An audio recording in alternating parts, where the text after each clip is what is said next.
Hi, welcome back to Nestle's Nook. I told you guys that when I went to go do my potatoes, I would go ahead and show you this little nifty gadget that I have. It is going to get a little bit loud, but I'm going to show you how I can do like peel 5 potatoes within about a minute. So I'm going to put you down so you can kind of see what's going on. In this little machine here, you will see this, it's like a cheese grater almost type thing. You put some water in there to the fill line, and then you go ahead and put that in there. Now these potatoes, some of them are a little bit bigger. I'm only going to probably, well, I'll go ahead and put the 5th one in there. Only that one's really big. So what happens is there is a lock side like this. Would have to go back here. And, okay, the other way around, sorry. So that gets locked there. This gets locked here. And it is going to get loud, so bear with me. It's only going to be about a minute. But I'll bring this in so you can kind of see more what's going on. And I'll go ahead and turn it on.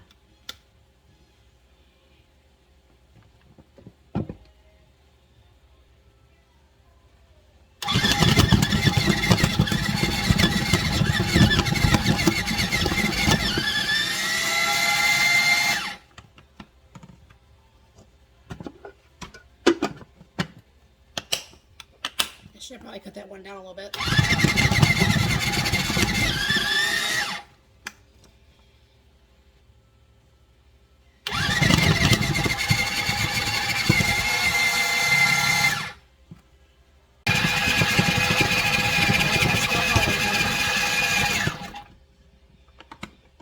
And that looks pretty good. So what happens is you see all this foam and stuff, is I'm going to go ahead and just take, I got a pan over here with some cold water. And all you gotta do, you see this, is you dump this out. And I kind of rinse mine out a little bit. And then you just add more water back up to the fill line. Now normally I don't have the problems that I did with this, but like I said, I haven't used this in a minute and I forgot exactly how to use it. And you have to make sure that back there it's snapped properly and all that stuff. And obviously don't use mismatched size potatoes because that's going to make a difference too. Let me see if I can make this batch actually work better.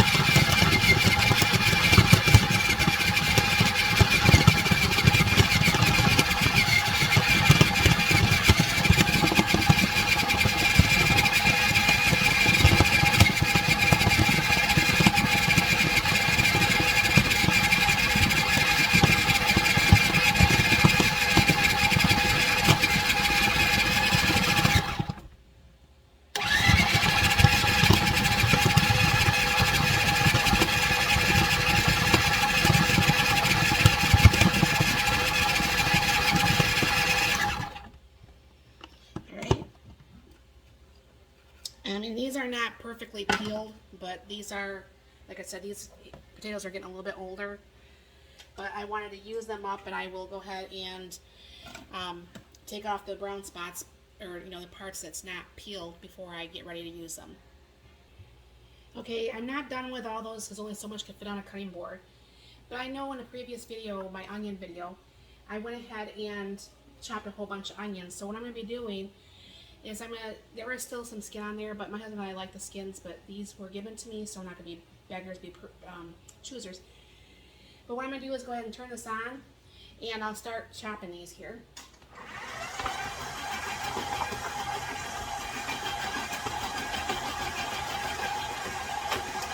It actually sometimes takes longer to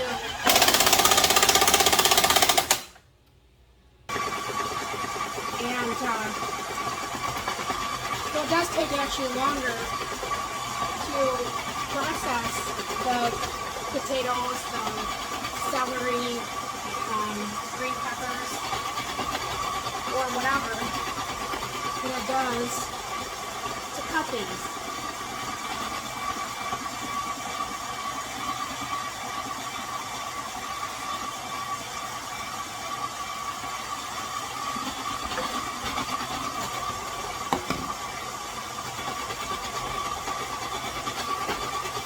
But I'll bring you back when this is all done. Okay, it's all done. This is easily 10 pounds of potatoes. But what I'm going to do is I am going to pour them into this bucket here. It's not my bucket, it's actually my steam canner bottom, but I use it for other things, obviously. And what you're going to want to do, because I am going to dry can these, and I'll show you that too. But what you're going to want to do is try to get as much of the starch off the potatoes as possible, so the potatoes look pretty when they're done, not just ugly, starchy looking potatoes. But I'll bring you back when I clear this up, and you'll see furthermore what I'm going to do. Now this is the 4th time rinsing these, and then I'm going to once I actually get this out and refilled, I just keep washing them. You can still see the stuff come off the potatoes. And I was losing some, so what I did is I took my little dollar store strainer, and I have it over here so I can strain into my strainer without losing a whole bunch of potatoes.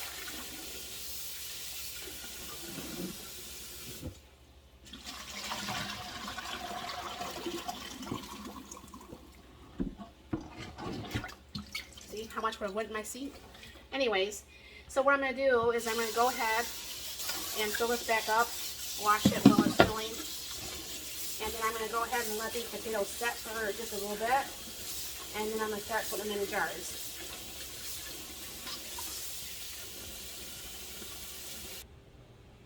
Okay, I'm back. I have 18 jars of pint jars sitting out here. I might not be enough to fill this from this particular batch, but I have a lot more potatoes. So like I said, I just dry can mine. I have found that I like the flavor better being dry canned. And what dry canned means is that you don't add the water, period. So obviously still only go to your 1-inch headspace. And what I'll just do is I'll keep filling these, and I'll come back when it's time to put the lids and bands on. Okay, I had measured this years ago, but I can't remember. What I'm doing is I'm wiping all the stuff off the rim and making sure that there's no chips or anything in the rim is what I'm doing here. But I think if I remember a while back when I had measured, there is about a pound each in each one of these pints of potatoes. Now, some people say, well, a pint's not enough for my family. That's fine, but it's just the husband and I. When we have company and I want to have the fried potatoes or whatever this is going to make, then what I do is I just go ahead and pull out the quarts. You know, if I have to have more, I pull out 2 quarts or whatever have you. Okay, so I'll finish these up real quick. And like I said, I am going to dry can these. And I was so foolish a couple years back, before my sister started canning. And I canned a lot of tomatoes. I wasn't doing so much potatoes and stuff like that. But I had sold almost all of my regular mouth jar lids, or jars. Because I don't like I said in other videos, I don't like big pieces of vegetables. It just, I don't know, it just somehow just grosses me out. But anyways, so I was taking the immersion blender, and then, but you can't put the immersion blender down in a regular mouth jar. So what I would do is I got rid of almost all of them, not thinking, you know how easy it is just to pre-cube your tomatoes? Whatever. So that's foolish, and I've been restocking my jars, and when I buy them used, I don't care if they're regular or large mouth. Then what happens is I did actually find, and I'm having a hard time finding it back on Amazon, but you throw these in the dishwasher, which you're not supposed to, but this is actually a stainless steel band, which I love. Like I said, I love stainless steel stuff. I like to cook with stainless steel stuff. My Instant Pots are stainless steel. And I'm not going to go ahead and add any salt to this. And I do actually have already some vinegar over in the canner. So I'll get these couple in here. Now, what I'm going to do is do up a few more potatoes because this canner, I'm using my 23 quart today, will hold 18 pints of something. So I'll go ahead and flip this up. You can see me putting this in the canner here. Nope, that just fell off here. But anyways, I just go ahead and put that in there like so. And I'll come back once I get this all filled. There's the first layer that I'm going to go ahead and get the separator.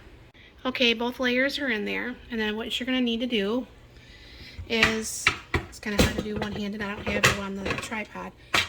Let's go ahead and put your lid on. You don't put your jiggler on yet. And then I'll go ahead and turn this on. Now what happens is this has got to steam for 10 minutes. This is, the little pin is going to pop up. And once it steams for 10 minutes, then I can put on the jiggler. And then after the jiggler time, then I can go ahead and pressure can these pints for 35 minutes. So I'll bring you back when this is all done and I'm pulling it out of the canner.